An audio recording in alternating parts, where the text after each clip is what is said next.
রাস্তার পাশে কিংবা কনফেকশনারির দোকানে হরহামেশা যে কেক বা বিস্কিট বিক্রি হচ্ছে তা তৈরি হচ্ছে পচে যাওয়া ডিম কিংবা নষ্ট হয়ে যাওয়া আটা থেকে। রাজধানীর কুড়িলে এমন ৩টি প্রতিষ্ঠানকে ১৬ লাখ টাকা জরিমানা করেছেন র্যাবের ভ্রাম্যমাণ আদালত। তোহা খান তামিমের রিপোর্ট।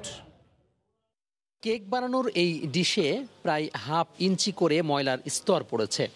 এর পাশেই এমন নোংরা ড্রামের পানি দিয়েই তৈরি করা হচ্ছে বিস্কিট জাতীয় খাদ্যদ্রব্য তৈরির জন্য ময়দার ডো।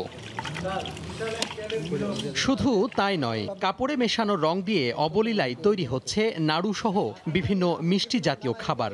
বিস্কিট তৈরির আটাতে ছত্রাক পড়েছে অনেক আগেই। কুচকুচে কালো আর নোংরা তেল দিয়েই ভাজা হচ্ছে বিভিন্ন খাবার। বিএসটিআই বলছে প্রতিষ্ঠানগুলো কেবল সনদের আবেদন করেই বছরের পর বছর ধরে চালিয়ে আসছে ব্যবসায়িক কার্যক্রম। বর্তমান পর্যন্ত এরা বিএসটিআই কোনো লাইসেন্স পায় নাই, তারা আবেদন করেছে।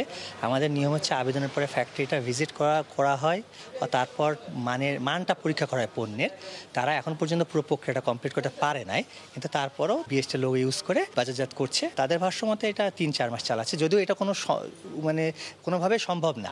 নিয়ম হচ্ছে লাইসেন্সটা হাতে পাওয়ার পরেই উৎপাদন বিক্রয় বিতরণ করবে তারা। এর আগে অবৈধভাবে গরুর মাংস আমদানি ও লেবেল লাগিয়ে বিদেশি পণ্যের নামে বাজারজাত করার দায়ে নূর ট্রেডার্স নামের প্রতিষ্ঠানকে ১২ লাখ টাকা জরিমানা করে ভ্রাম্যমাণ আদালত। এত অস্বাস্থ্যকর পরিবেশ যে এটি আসলে কল্পনা করা যায় না, খুব দুঃখজনক একটি ঘটনা। বেশ কিছু মাংস তারা নিয়ে আসছে, যে মাংসগুলি আসলে কোনো ধরনের কোয়ারেন্টাইন বা স্বাস্থ্য ছাড়াই তারা নিয়ে আসছে, অনুমোদন ছাড়াই তারা নিয়ে আসছে।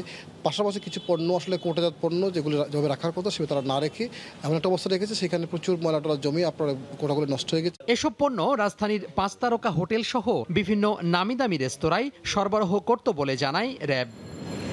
তোহা খান তামিম, সময় সংবাদ, ঢাকা।